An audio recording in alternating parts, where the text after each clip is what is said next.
Hello guys, welcome back to our channel. So matter ఏంటి అంటే మన మహేష్ బాబు గారి ఒక్కడు సినిమా ఉంది కదా. సో ఆ సినిమాని రిలీజ్కి అయితే ప్లాన్ చేస్తున్నారనమాట. సో ఎప్పుడు రిలీజ్ చేస్తున్నారు అంటే ఈ మంత్ 26వ తారీఖు చాలా గ్రాండ్గా రిలీజ్కి అయితే ప్లాన్ చేస్తున్నారు. ఓన్లీ మన తెలుగు స్టేట్స్లో మాత్రమే. సో ఇక మామూలుగా ఉండదనే చెప్పాలి. అండ్ రిలీజుల్లో అసలు మహేష్ బాబు గారి ఫ్యాన్స్ సెలబ్రేషన్స్ అండ్ ఆ కలెక్షన్స్ అది మామూలుగా ఉండదనే చెప్పాలి. So after a small gap Mahesh Babu గారి సినిమా రిలీజ్ అయితే అవుతుందన్నమాట. పాత సినిమా నాకు తెలిసి వారణాసి సినిమా రిలీజ్ అయ్యేలోపు మహేష్ బాబు గారి అన్ని సినిమాలు రిలీజ్ చేస్తారనుకుంటా. ఎందుకంటే ఇప్పటి వరకు అందరి హీరోల కంటే మహేష్ బాబు గారి పాత సినిమాలే ఎక్కువ రిలీజ్లు అయితే అయ్యాయి. సో వారణాసి వచ్చే వరకు ఈ రిలీజులతో అయితే మనం ఎంజాయ్ చేయొచ్చు అనమాట. సో ఇక మామూలుగా ఉండదు. వన్స్ వారణాసి రిలీజ్ అయితే ఇక బాబు గారి స్టామినా ఏంటో మనందరికీ తెలిసిద్ది కాబట్టి ఇక మామూలుగా ఉండదు.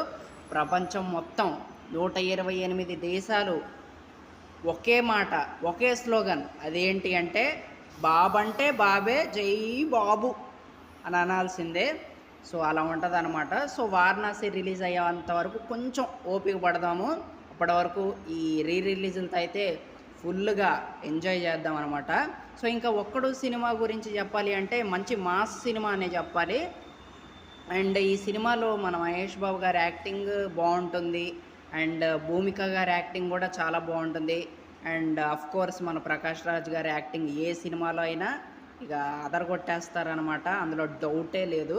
ముఖ్యంగా నాకు అనిపించింది, మీకు అనిపించిందో లేదో చెప్పండి, మన మహేష్ బాబు గారితో యాక్టింగ్ చేస్తుంటే మన ప్రకాష్ రాజ్ గారు చాలా బాగా యాక్టింగ్ చేస్తారనమాట. మనం కొన్ని సినిమాల్లో కనుక చూసుకుంటే దూకుడు సినిమాలో కావచ్చు, సీతమ్మ ఇట్ల సిరిమల్లె చెట్టులో కావచ్చు, సో ప్రకాష్ రాజ్ గారికి ఎక్కడ లేని ఎనర్జీ వచ్చి మామూలుగా యాక్టింగ్ చేయరనమాట. సో ఈ సినిమాలో కూడా అలాగే యాక్టింగ్ చేస్తారు, కామెడీ కూడా చేస్తారనమాట ప్రకాష్ రాజ్ గారు. అండ్ ఇక మన మహేష్ బాబు గారి కొన్ని డైలాగ్స్కి అయితే ఇక థియేటర్లో మొత్తం అందరూ లెగిసి మరీ జై బాబా అనాల్సిందే. సో అలా ఉంటుంది అనమాట. సో బాబంటే బాబే అబ్బా, అది ఎవరైనా ఒప్పుకోవాల్సిందే, జై బాబా అనాల్సిందే. సో అదనమాట. సో చూద్దాం మరి. అండ్ సాంగ్స్ బాగుంటాయి. అండ్ ఆ కొండారెడ్డి బుజ్జి సెంటర్ దగ్గర ఫైట్ సీను, అది ఆ మ్యూజిక్ అదంతా మామూలుగా ఉండదు. సో నిజంగా నెక్స్ట్ లెవెల్ అనే చెప్పాలి.